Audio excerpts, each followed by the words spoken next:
Assalaamu calaykum waraxmatullaahi tacaala wabarakaatuh.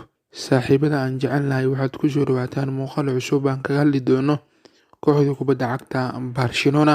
Haddaa janaalka baarka 252 ku cusub tahay subscribe saaro si ay kuu soo gaaraan muuqaalada soo socda. Muuqaalkan sheergaraya mahadsanidin. Soo dhawaada saaxiibayaal, subax wanaagsan. Muuqaalkan waxaan ku eegi doonaa kooxda kubadda cagta Barcelona xal ciyaarta kulan ka tirsan horyaalka liiga dalka Spain, waxaana la ciyaartay kooxda kubadda cagta Celta Vigo. Ciyaar ku soo dhamaatay 3 gool iyo eber ay ku badisay kooxda Catalonia. Gool koowaad waxaa u bilaaway laacibkooda Ansu Fati, waxaana kubaddaas ka caawiyay Philippe Coutinho. Waa gool ay iska dhaliyeen xidigaha kooxda Celta Vigo. Goolka saddexaad ee Barcelona waxaa u dhaliyay Sergio Roberto. Ciyaartan guud ahaan wuxuu ku soo dhamaatay 3 gool iyo eber guusha ay ku raacday kooxda kubadda cagta Barcelona. Kulankii xalay ee wada ciyaareen kooxaha Barcelona iyo Celta Vigo, laacibka Langaneed ayaa roose la siiyey 2 jaal isku xigta ayuu qaaday, kadib kaarka hurdiga ayaa la siiyey. Ciyaarta ayaa laga saaray, waxaana la bedelay Anthony Griezmann, waxaana bedel ku soo galay Ronaldo Araujo oo daafac ka ciyaara. Haddii aan fiirino laacibkii garoonka ama xidig ugu fiicnaa ciyaartii xalay ee wada ciyaareen Barcelona iyo Celta Vigo, waxaana loo doortay Philippe Coutinho, kaasoo gool koowaad Ansu Fati ka caawiyey. Match of the match ayaa la siiyey Philippe Coutinho kulankii xalay ee wada ciyaareen Barcelona iyo Celta Vigo. Waxaan fiiri doonaa isku aadka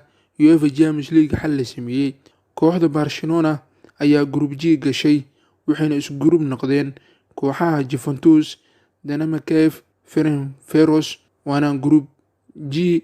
Barcelona ayay 4 kooxood isku group noqdeen, waana tartanka UEFA Champions League xalay isku aadkiisa la sameeyey.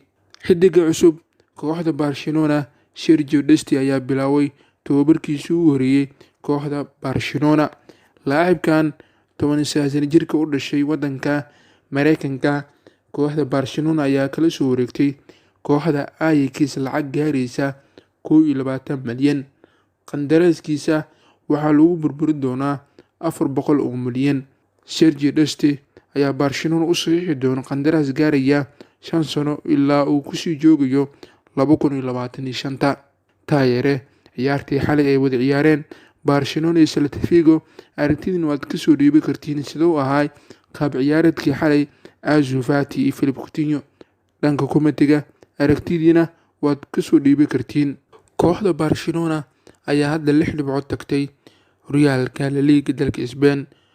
Kulanka xiga horyaalka La Liga dalka Spain, Barcelona waxay la ciyaari doontaa kooxda Sevilla. Langaneed kulanka Barcelona la ciyaari doonto Sevilla wuu sheegi doonaa, rooso ayuu ku maqnaan doonaa.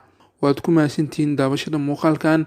Intaan muuqaalka xiga isku arki doono, sidaas iyo nabadgelyo.